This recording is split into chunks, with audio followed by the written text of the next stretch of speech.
بسم اللہ الرحمن الرحیم۔ شروع کرتا ہوں اس پاک پروردگار کے نام سے جس کے قبضے میں ہم سب کی جان ہے۔ ناظرین گرامی، آج آپ کے لیے حضرت بلال حبشی رضی اللہ تعالی عنہ کی مکمل زندگی کے بارے میں ایک نئی سیریز کے ساتھ حاضر ہوں۔ امید ہے یہ ویڈیو آپ کو بہت پسند آئے گی، تو چلیے شروع کرتے ہیں۔ ویڈیو شروع کرنے سے پہلے ایک بار درود شریف پڑھ لیجئے۔ میں بلال ہوں، حبشہ کا سیاہ فام غلام، رباح کا سیاہ فام بیٹا، غلام ابن غلام۔ غلامی میں آنکھ کھلی، غلامی میں پلا بڑا، غلاموں کی مخصوص سوچ کے ساتھ جوان ہوا، غلاموں کی طرح بار بار بیچا اور خریدا گیا، اور شاید یہی داغ سینے پر لیے کسی کوڑے کی ضرب پر جان دے کر اپنے توق غلامی سمیت کسی گوشے ارض میں گمنام دفن ہو جاتا اگر مکے کا تاجر امیہ ایک دن مجھے قتل کرنے کا فیصلہ نہ کرتا۔ آج میں دمشق میں اپنی زندگی کے آخری دن گزار رہا ہوں۔ امیہ مجھے ماضی کے اوف پر بہت دور ایک دھندلے سے دھبے کی طرح دکھائی دے رہا ہے۔ ایک وقت تھا کہ یہ دھبا کراں تا کراں میری ساری زندگی پر موحد تھا۔ روشنی کی کوئی کرن نہیں تھی جو اس کی ظلمت کو چیر کر مجھ تک پہنچ سکتی تھی۔ یہ دھبا پھیلتا، سمٹتا، گرجتا، برستا، مگر اس کا حصار کبھی نہ ٹوٹتا۔ پھیلتا تو دنیا اندھیر ہو جاتی، سمٹتا تو دیو کامت چٹانوں کی طرح اپنی پوری طاقت سے مجھے کچل کر رکھ دیتا، گرجتا تو کالے بادلوں کی طرح اچانک یوں پھٹ پڑتا کہ جائے پناہ نہ ملتی، اور برستا تو اس کے ہر کوڑے پر کائنات دم توڑنے لگتی۔ غلاموں کی زندگی میں اتار چڑھاؤ نہیں ہوتے، حادثات کی بھرمار نہیں ہوتی۔ زندگی ایک ڈگر پر چلی جاتی ہے، صبح ہوتی ہے، شام ہوتی ہے، اور وقت کا دھارا یوں ہی بہتا چلا جاتا ہے۔ لیکن غلام کی زندگی میں اگر کوئی سانحہ آ بھی جائے تو وہ حتمی ہوتا ہے، پھر کسی اور سانحے کی گنجائش نہیں رہتی۔ غلام گرا تو پھر اٹھتا نہیں، ٹوٹا تو ہمیشہ کے لیے ٹوٹ گیا۔ غلام کی حیثیت ہی کیا ہے؟ محض ایک کھال، کوڑوں کے لیے وقف رہتی ہے، اور یہ کوڑے کسی بھی وقت، کسی بھی بات پر، کسی بھی جگہ برس سکتے ہیں۔ امیہ ایک خود پسند، خود سر انسان تھا۔ من مانیہ کرنے کا حق اس کے خیال میں اسے اپنے حسب و نسب اور اپنی دولت و ثروت سے ملا تھا۔ اس کے لیے میرے بارے میں صرف اتنا جاننا کافی تھا کہ میں بلال ہوں، اس کا زر خرید غلام، اور بس میرے لیے بھی بس اتنا ہی جاننا کافی تھا کہ وہ میرا آقا ہے۔ آقا کس بات سے خوش ہوتا ہے، کس بات پر خفا ہوتا ہے، یہ جاننا صرف آقا کا حق تھا۔ غلام کے لیے کچھ بھی جاننا لازم نہیں ہوتا، اسے کچھ بتانا، سمجھانا ضروری نہیں سمجھا جاتا۔ غلام کو کوئی سوال کرنے کی اجازت نہیں ہوتی، اس کا کام صرف یہ ہوتا ہے کہ وہ خود اپنے طور پر صورتحال کا جائزہ لیتا رہے اور قارئین سے جو نتیجہ چاہے اخذ کرتا رہے۔ وہ صحیح ہو تو اس کی قسمت، غلط ہو تو اس کا مقدر۔ غلام کے لیے اس کے آقا جیسی کوئی آواز نہیں ہوتی، جب وہ آواز گونجتی ہے تو اس سے مفر ممکن نہیں ہوتا۔ غلام کا یہ فرض ہے کہ یا تو وہ نظروں کے سامنے ہو یا آواز پر فوراً حاضر ہو جائے، تیسری صورت ممکن نہیں، کیونکہ اس کا ایک ہی مطلب ہوتا ہے، اور وہ یہ ہے کہ غلام بھاگ گیا ہے، اور اس جرم کی ایک ہی سزا ہے، وہ ہے موت۔ جو لوگ اس دنیا میں نہیں رہے ان کو برا کہنا مجھے اچھا نہیں لگتا، البتہ اتنا ضرور کہوں گا کہ امیہ نے مجھے مکے کے بازار سے خرید کر کوئی گھاٹے کا سودا نہیں کیا تھا۔ اسے اپنی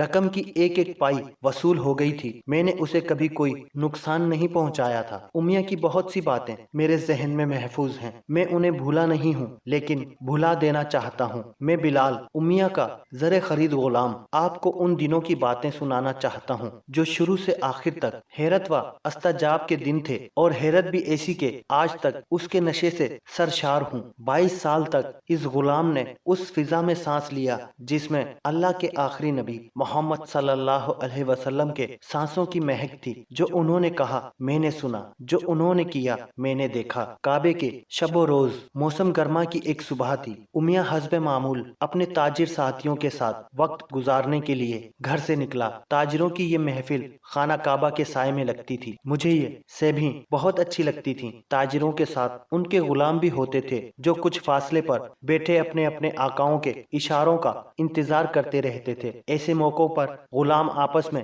ہلکی ہلکی سرگوشیاں بھی کر لیتے تھے، ادھر ادھر کی جھوٹی سچی خبریں مل جاتی تھیں، اور وقت اچھا گزر جاتا تھا۔ سب سے زیادہ لطف ان محفلوں کا یہ تھا کہ ہم غلام لوگ بھی سائے میں بیٹھے تھے۔ مکے میں سایہ ایک نعمت سے کم نہیں، اور پھر ہم غلاموں کو تو یوں لگتا تھا جیسے سخت حبس میں سانس لینے کے لیے ٹھنڈی تازہ ہوا کا جھونکا میسر آ گیا ہو۔ مکے میں کچھ نہیں اگتا پتا، نہ پودے، نہ پھول، نہ گھاس، نہ درخت۔ دن بھر سورج کی تمازت سے ارد گرد کی پہاڑیاں تانبے کی طرح تپ اٹھتی ہیں اور رات گئے تک ان کی تپش مکے کی فضا میں آگ برساتی رہتی ہے۔ لیکن نہ جانے اس شہر کی فضا میں کون سا ایسا جادو تھا، کون سی مقناطیسی کشش تھی کہ یہاں کے باسی جب کہیں باہر جاتے ان کا کہیں جی نہ لگتا، وہ مکے کے لیے اداس ہو جاتے اور کاروبار سے فارغ ہوتے ہی مکے کی راہ لیتے، یہاں تک کہ مکے کے نام پر اونٹوں کے بھی کان کھڑے ہو جاتے اور وہ بھی اپنی رفتار تیز کر دیتے۔ میں تو محض ایک غلام تھا اور مکے میں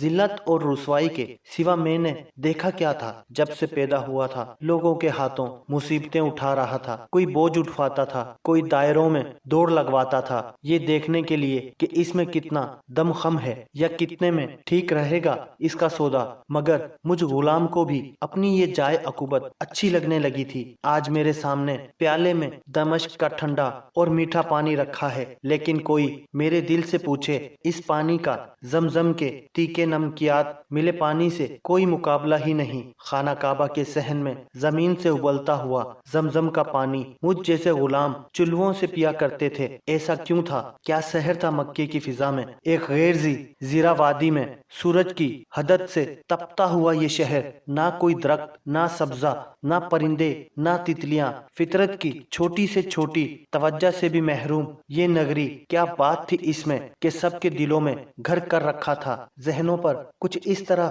قبضہ کر رکھا تھا اس شہر نے کہ ہر دل کی دھڑکن بنا ہوا تھا۔ اس کا صرف ایک جواب تھا، نہایت واضح اور مختصر، خانہ کعبہ کی سیاہ موکب نما عمارت جو ایک آسمانی نگینے کی طرح اس ریگزار کا زیور بنی ہوئی تھی، اس کے سائے میں 100 کھجوروں کے سایوں کا سرور تھا۔ یوں کہیے کہ یہ کرہ ارض کا سب سے خوشگوار نخلستان تھا۔ جاہلیت کے دور میں بھی یہ امن کا گہوارہ تھا، کسی کو یہاں تلوار اٹھانے کی اجازت نہیں تھی، کوئی اپنے دشمن پر بھی ہاتھ نہیں اٹھا سکتا تھا، کوئی جھگڑا، کوئی فساد، کوئی تنازع، کوئی جنگ خانہ کعبہ کی حدود میں نہیں لائی جا سکتی تھی۔ خانہ کعبہ اللہ کا یہ گھر حضرت ابراہیم علیہ السلام نے تعمیر کیا تھا، صرف ایک اللہ واحد لا شریک کی عبادت کے لیے۔ لیکن پھر انسانی ذہنوں میں کچھ ایسا خلفشار پیدا ہوا کہ یہ عظیم عبادت گاہ لکڑی اور پتھروں سے بنائے ہوئے بتوں کا گودام بن گئی۔ ان بتوں کو عرب اپنے خداؤں کا درجہ دیتے تھے، یعنی پہلے تو اس قادر و مطلق کا تصور گم ہوا، پھر اس کی جگہ بتوں نے لے لی، اور پھر ایک نہیں سینکڑوں خداؤں کا تصور ابھرا، اور پھر واحد انیت الہی کی یہ قدیم علامات 360 بتوں کا مسکن بن گئی، جو پوجے جاتے تھے، جو بیچے جاتے تھے، خریدے جاتے تھے، اور ہر خرید و فروخت پر منافع کمایا جاتا تھا۔ کوئی دن کے خدا تھے، کوئی رات کے، کوئی معذوروں کے خدا تھے، کوئی صحت مندوں کے، خوش نصیبی کے خدا الگ، سفر کے الگ، اور سب کے سب دنیاوی منافعات کے لیے لبدی بہبود اور اخروی بہتری کا کوئی عنصرہ ان کی عبادت میں شامل نہیں تھا۔ خانہ کعبہ میں آنے جانے والے قافلوں کے پاس صرف نفع کمانے کا تصور تھا، جو بازاروں اور منڈیوں میں نظر آتا ہے۔ ہر سال ایک خاص مہینے میں عرب کے قبائل میلوں کی مسافت طے کر کے اپنے اپنے خداؤں کے حضور حاضری کے لیے آتے تھے۔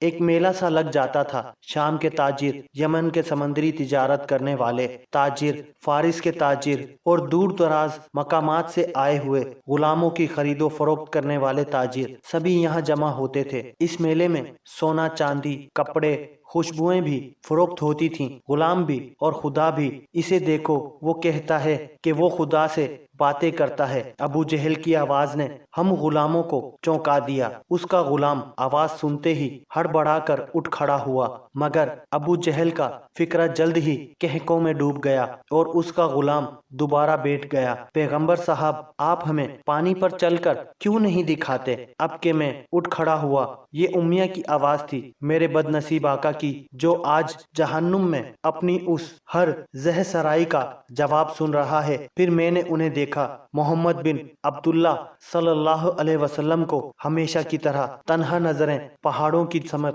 جہاں لوگ کہتے تھے کہ ایک فرشتے نے ان سے بات کی تھی، وہ ابو جہل کے طنز سے بے نیاز کعبے کے گرد چلتے چلتے نظروں سے اوجھل ہو گئے۔ ادھر تاجروں کی محفل میں ہر چہرے پر ہنسی تھی، ہر شخص اس مذاق میں شریک تھا، صرف ابو سفیان تھا جس کے چہرے پر کوئی مسکراہٹ نہیں تھی۔ ہم غلاموں کے لیے مقدم تو ہمارے آقا تھے، لیکن اپنے آقا کے بعد اگر مکے میں ہم کسی کو قابل اطاعت سمجھتے تھے تو وہ ابو سفیان کی شخصیت تھی۔ اس کی اور ہماری کہانی ایک دوسرے سے ایسے ہی منسلک ہے جیسے شکار اور شکاری کی۔ اچانک وہ اٹھ کر کھڑا ہو گیا، محفل میں سنجیدگی لوٹ آئی۔ وہ کہنے لگا، ایک خدا کو ماننے والا خدا کا منکر ہے۔ ہمیشہ کی طرح آج بھی ابو سفیان نے دکھتی رگ پر ہاتھ رکھ دیا تھا، کیونکہ سب سے زیادہ تکلیف کفار کو اسی بات کی تھی کہ وہ ایک اللہ کی عبادت کی دعوت دیتا ہے۔ کفار نے اپنی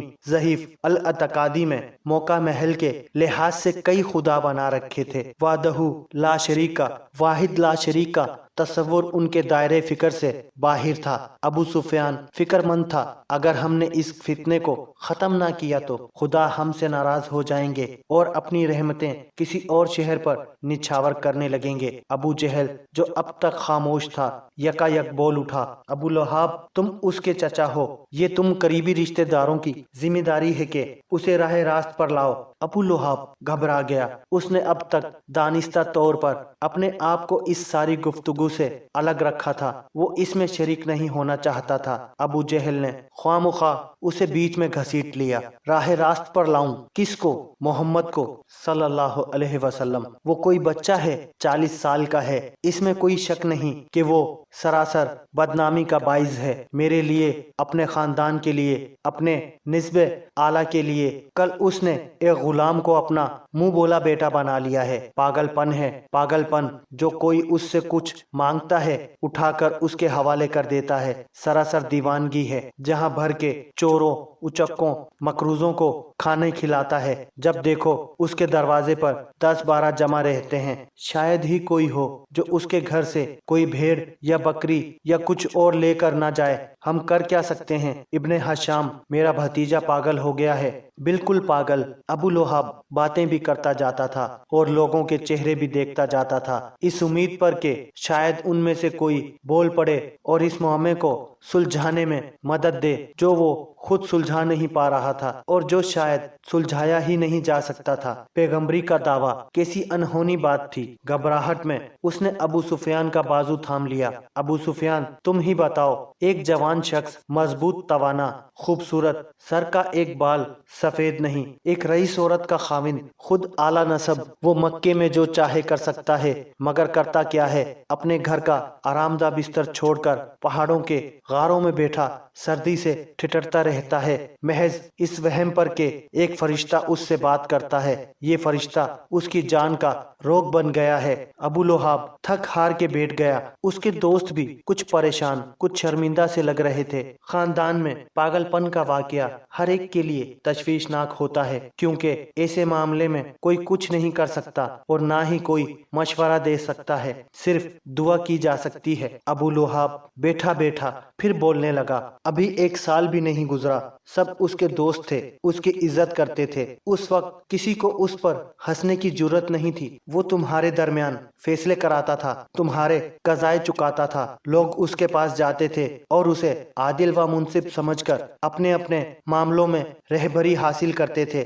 صرف 1 سال پہلے ابو لہاب نے اپنے غلام کو اشارہ کیا، اسے جو کہنا تھا وہ کہہ چکا تھا۔ میں نے ابو لہاب کو کئی بار دیکھا تھا، کبھی کبھی تو مجھے یوں لگتا تھا کہ جنت اس سے صرف 1 قدم کے فاصلے پر ہے، بس 1 قدم اٹھائے گا اور جنت میں داخل ہو جائے گا، لیکن آخری وقت میں اس نے ہمیشہ غلط فیصلہ کیا۔ ابو جہل کچھ سوچ رہا تھا، لگتا تھا کوئی اہم فیصلہ کر رہا ہے۔ مجھے یہ فکر نہیں ہے کہ وہ ہمارے خداؤں کے بارے میں کیا الٹی سیدھی باتیں کرتا ہے، ہمارے خدا اس سے خود نمٹ لیں گے، لیکن وہ انسانوں کو جو پٹی پڑا رہا ہے وہ بے حد خطرناک ہے، مگر اس کا فیصلہ جلد ہو جائے گا۔